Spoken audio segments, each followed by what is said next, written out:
After America declared its independence from Great Britain, there were still many unanswered questions as to how the new country should be run, with many different ideas suggested. Some wanted the country to be run by an executive committee with multiple members, while some, like Alexander Hamilton, wanted the president and senators to serve life terms in a kind of elective monarchy. Eventually, it was agreed that executive power should be given to a president elected every 4 years. And in fact, until 1951, there were no term limits on the office of president.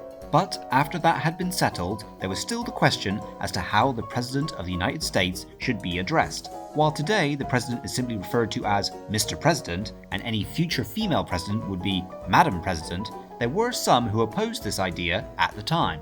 Vice President John Adams objected to this form of address since at the time the leaders of some states were called President.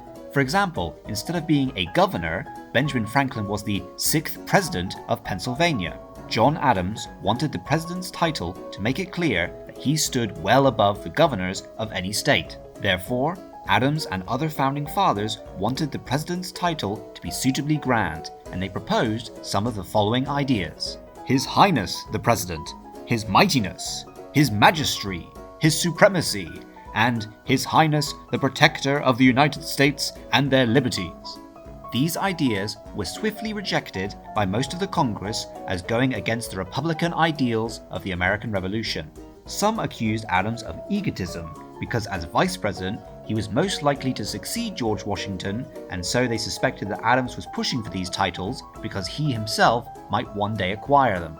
This caused some congressmen to joke that Adams, who was slightly overweight, should be given the title His Rotundity, Vice President John Adams.